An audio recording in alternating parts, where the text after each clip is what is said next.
बिस्मिल्लाहिर्रहमानिर्रहीम। अस्सलाम वालेकुम मेरी यूट्यूब फैमिली, कैसे हो जनाब? इंशाल्लाह सब ठीक होंगे। अच्छा जी, आप लोगों ने ये सामने पिक देख ली है, ये है जनाब आसम जूफ़ा का ब्रांड, ठीक है जी। और इसके आप ज़रा पीसेस गिने। आज हम बहुत ही बड़ा काम करने जा रही थी मैं, तो मैंने कहा चले अपनी बहनों के साथ शेयर करते हैं। अच्छा, ये वीडियो थोड़ा लंबा है, लेकिन मैंने स्पीड पर भी वीडियो लगाई है, लेकिन फिर भी लंबी है, तो आप लोग जो है ना ये वीडियो फुल वॉच कीजिएगा, क्योंकि इसमें काफ़ी कुछ सीखने को मिलेगा आप लोगों को। अच्छा जी, ये जो सिल्क का कपड़ा ना, ये उन्होंने गरारे का दिया हुआ है, और ये जो मैंने आप लोगों को पैचेस दिखाए ना, इसमें उन्होंने आस्तीन का अलग है, अगले दामन का अलग है, पीछे के दामन का अलग है, और ये गले फ्रंट और बैक दोनों गले अलग हैं, और दोनों के चाक पट्टियाँ अलग हैं, ठीक है जी।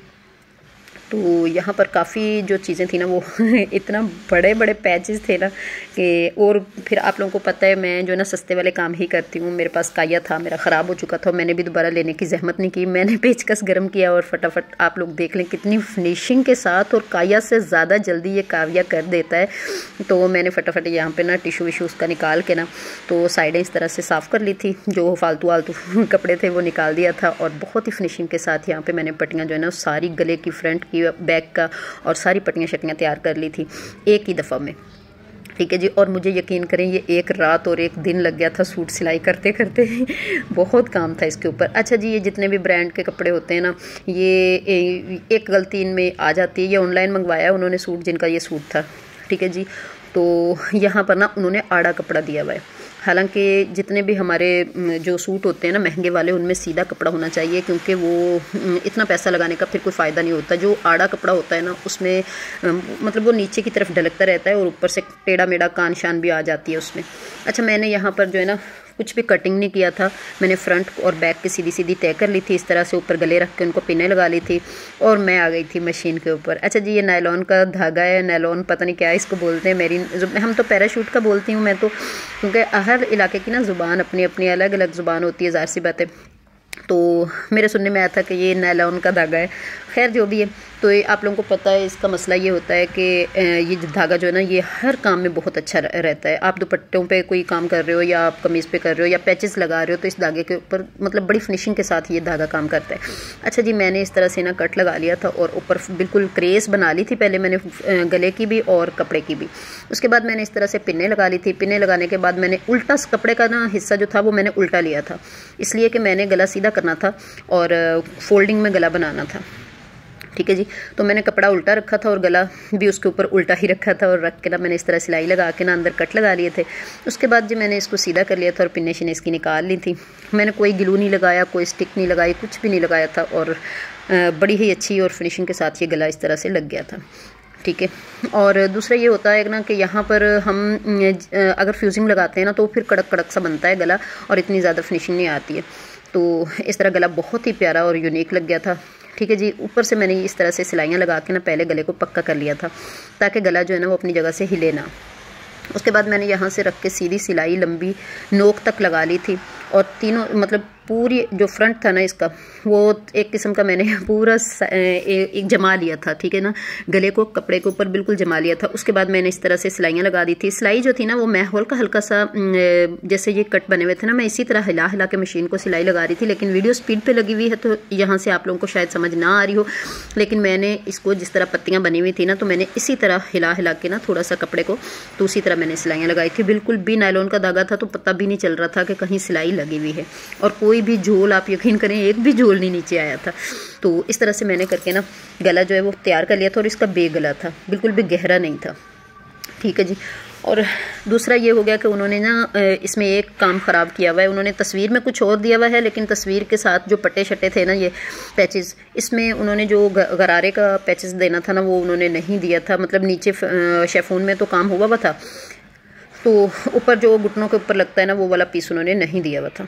खैर जी, यहाँ पर मैंने जब बैक का गला तैयार करने के लिए गला देखा ना, तो गला पीछे का बहुत बड़ा था। तो फिर मैंने क्या किया, क्योंकि हमें बे गले के बराबर ही रखना था बैक का गला भी, तो मैंने जो ऊपर से थोड़ा थोड़ा सा गले को कटिंग कर लिया था। जो पीस अभी मैंने छोटे छोटे दिखाए ना, तो मैं अक्सर करती हूँ क्या, इनके बटन तैयार कर लेती हूँ, या फिर इनकी लटकन तैयार कर लेती हूँ, तो वो बच्चियों के कपड़ों में लग जाता है। ठीक है जी। तो वो सामने मैंने रख लिए थे, उनको फेंका नहीं था, सही है। उसके बाद मैंने इसी तरह जिस तरह पहले फ्रंट का गला तैयार किया था ना, इसी तरह मैंने बैक का भी उल्टे कपड़े के ऊपर उल्टा ही गला रखा था और रख के सिलाई लगा के उसको सीधी तरफ ले आई थी। तो इस तरह ये होता है कि गुम सिलाई में बिल्कुल गला लगता है और ऊपर से अलग से हमें गला बनाना भी नहीं पड़ता और बड़ी जल्दी बन जाता है और झोल बिल्कुल भी नहीं आता, ठीक है जी। तो यहाँ पर मेरा गला तैयार हो गया था तकरीबन, और मैंने इसी तरह सेंटर में सिलाई लगाई थी। लगाने के बाद मैंने जिस तरह बैक का गला फ्रंट का बनाया था ना, इसी तरह मैंने बैक का, ये देखें आप, घुमा घुमा के पत्तियों के ऊपर जैसे कटवर्क हुई हुई थी उसी तरह मैंने घुमा के मशीन को। अच्छा, ये जो जोगी मशीन होती है ना, इसका आप घुटना टेक थोड़ा सा उठा लेंगे ना, तो इससे ये होता है कि आप जहाँ भी ये पैर मतलब मशीन के पैर को जिस तरह घुमाएंगे ये घूम जाएगा। तो यहाँ पर जी गला इसका भी रेडी हो गया था। उसके बाद अब मैंने इसको कटिंग की तरफ आना था, तो इसका इतना काम जो है ना, लंबा चौड़ा काम हो गया था तो मुझे ये भी था, मैंने कहा यार वीडियो बहुत लंबी हो जाएगी, लेकिन फिर मैंने मुनासिब नहीं समझा कि 2 दफ़ा करके वीडियो बनाई जाए। मैंने कहा एक ही दफ़ा वीडियो पूरे सूट की अपलोड करूँगी तो वो अच्छा लगेगा। तो यहाँ पर मैंने शर्ट पहले कटिंग नहीं करी थी, पहले इसी तरह मैंने पीस जो थे ना, सीधे सीधे सारे पीस ज्वाइंट कर लिए थे। यहाँ पर दामन जो था ना, ये दामन टिशू के ऊपर नहीं था, ऑर्गेन्जा के ऊपर नहीं था, ये शेफून के ऊपर ही काम हुआ हुआ था, ठीक है। जो गला था ना वो शेफून के ऊपर नहीं था, वो टिशू के ऊपर था, लेकिन जो फ्रंट और बैक के ये पट्टे लगे हुए थे ना, ये बिल्कुल भी मतलब शेफून था, मतलब सॉरी ऑर्गेन्जा नहीं थी। अच्छा, ये सामने वाले घर में ना काम हो रहा है तो वहाँ से थोड़ी थोड़ी ना आवाज़ें आ रही होती हैं, तो आप इस चीज़ को ना इग्नोर कर दिया करें, क्योंकि थोड़े दिन हो गए उनके घरों में काम हो रहा है। अच्छा जी, यहाँ पर मेरा पट्टा लग चुका था पूरा। नीचे से मैं कोशिश कर रही थी देख के कि मैं शायद इसको फोल्ड करने वाली थी, लेकिन फिर मैंने जब देखा ना कपड़ा बहुत ही कम रह गया था नीचे, तो मैंने फिर मुनासिब नहीं समझा कि मैं इस तरह फोल्ड करूँ। मैंने कहा अलग से कपड़ा लगा के ना, तो वो पलटावा लगाऊंगी तो वो ज़्यादा खूबसूरत लगेगा। अच्छा, यहाँ पर मेरे आगे पीछे फ्रंट सारा मतलब जो है ना पट्टे शट्टे लग गए थे। उसके बाद आ गई थी जी आस्तीन की बारी। अच्छा, आस्तीन भी उन्होंने आड़ी ही दी हुई थी, लेकिन मैंने आड़ी आस्तीन नहीं बनाई, मैंने उसको सीधा करने की कोशिश की और सीधी आस्तीन बनाई, ठीक है। और सीधी में लेंथ भी उसकी पूरी हो गई थी ना, तो ये भी उन्होंने, ये जो था ना, ये बाजुओं का पट्टा, ये उन्होंने ऑर्गेन्जा के ऊपर दिया हुआ था, ठीक है। तो मैंने इस तरफ थोड़ा फोल्डिंग की पट्टी ली थी, मतलब आप देख लें मैंने उल्टे के ऊपर उल्टा ही रखा था इसको। फिर मैं जब लगाने लगी ना तो मुझे मेरे जहन में आ गया कि यार काफ़ी सारा पट्टा बढ़ रहा है, तो फिर मैंने उतना पट्टा उसका निकाल लिया था। सिर्फ आस्तीन, क्योंकि टाइट वाली आस्तीन बनानी थी, तो जितनी आस्तीन थी मैंने उतना ही पट्टा कटिंग करके ना तो वो लगाया था। उल्टे कपड़े के ऊपर मैंने उल्टा ही इस तरह रखा और उसको मैंने बाद में सीधी तरफ लिया, तो वो भी जिस तरह गला आ जाता है ना गुम सिलाई में, इसी तरह गुम सिलाई में ये बाजू का पट्टा भी आ गया था। मैं सारे पट्टे इसी तरह लगाती हूँ, ये जो पैचेज आते हैं ना साथ में, तो ये मैं सारे गुम सिलाई में इसी तरह लगाती हूँ, ठीक है जी। इनके नीचे मैं अलग से कोई कपड़ा नहीं लगाती, चाहे वो शेफून हो कुछ भी हो। तो यहाँ पर मेरे दोनों बाजू तैयार हो गए थे। उसके बाद आ गई थी बारी कटिंग करने की, सूट को जो कटिंग करना था।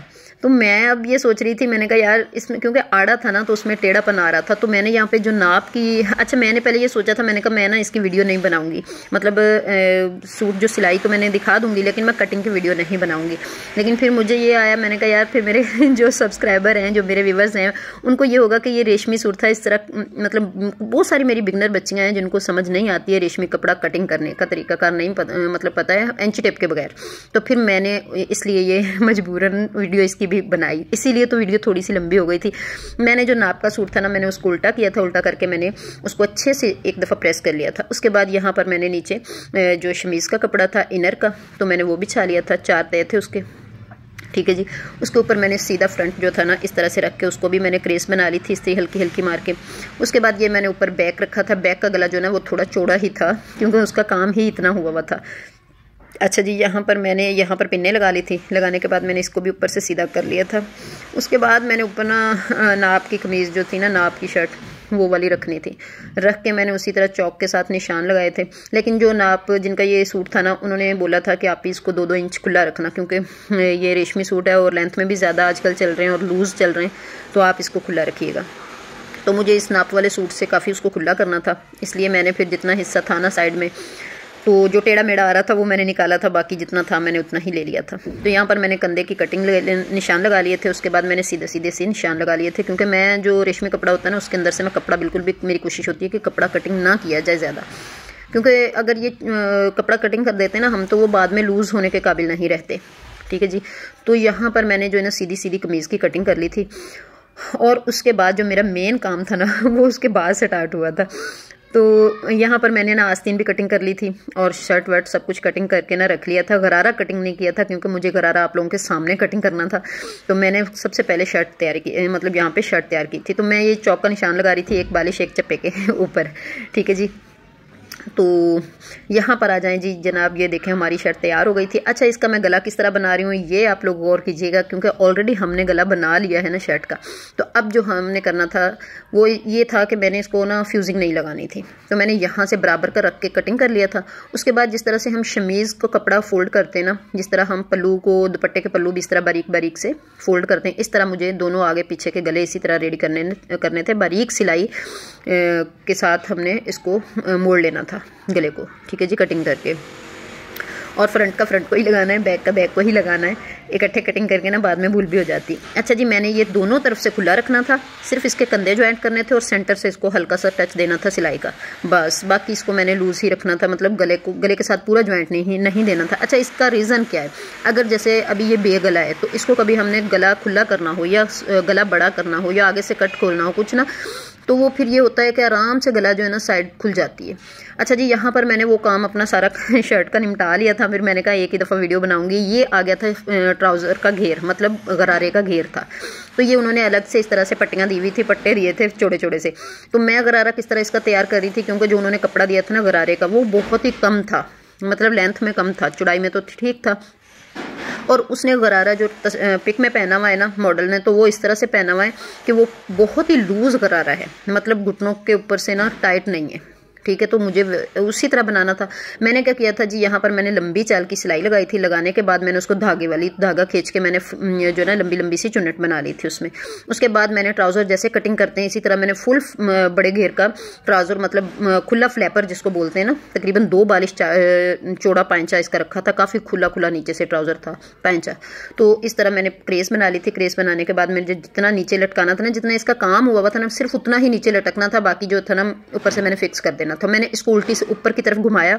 घुमाने के बाद ये देखें आप मैंने ऊपर की तरफ इसको घुमा के ना नीचे इस तरह से सिलाई लगानी थी, और सिलाई लगाने के बाद उसको मैंने नीचे की तरफ लटका देना था। बस इतना सा काम था गरारे के ऊपर। हमें अलग कटिंग नहीं, मतलब बिल्कुल भी अलग कटिंग नहीं किया हमने, उसका इनर अलग कटिंग नहीं किया, कुछ भी नहीं किया। सिर्फ ऊपर के पीस जो अलग थे तो उनको मैंने अलग से मतलब चुन्नट लगा के ना तो ऊपर की तरफ रख के नीचे की तरफ इस तरह से लटका दिया था। तो बहुत ही ज़बरदस्त हमारा गरारा तैयार हो गया था। यहाँ पे पूरा सूट मेरा तैयार हो गया था और मैं इतनी खुश हो रही थी क्योंकि मुझे इसकी इतनी टेंशन हो रही थी ना। जिन्होंने पहनना था ना उन्होंने मुझे सिर्फ 1 दिन का टाइम दिया था, ये सूट अर्जेंट था। ये यहाँ पर जनाब उन्होंने बाजुओं के और गले के मुझे बटन ला के दिए थे, तो इस तरह से करके ये पूरा लुक आ गया था। अच्छा, चाकों की पट्टियाँ मैंने आप लोगों के सामने नहीं लगाई, उसके लिए माजरत, क्योंकि वीडियो बहुत लंबी हो गई थी और मैं बोल बोल के एडिट करते हुए भी थक चुकी थी। अच्छा जी, वीडियो अच्छी लगे तो please like share and subscribe कर दिया करें। मुझे आप लोगों की सपोर्ट की बहुत ज़रूरत है। मेरे बहन भाई बहुत अच्छे अच्छे कमेंट कर रहे हैं और मुझे बहुत ज़्यादा खुशी होती है। तो ये था जी आसम जुफा का ब्रांड का सूट, ठीक है जी। तो आप लोग बताइएगा कि मैंने ये बिल्कुल पिक की तरह जैसे पिक में पहना हुआ है उन्होंने वैसा ही सिलाई हुआ है या इस पर कुछ चेंजिंग आई है। मेरे हिसाब से मैंने सेम वैसा ही सिलाई किया है, ठीक है जी। तो ओके, अल्लाह हाफिज़।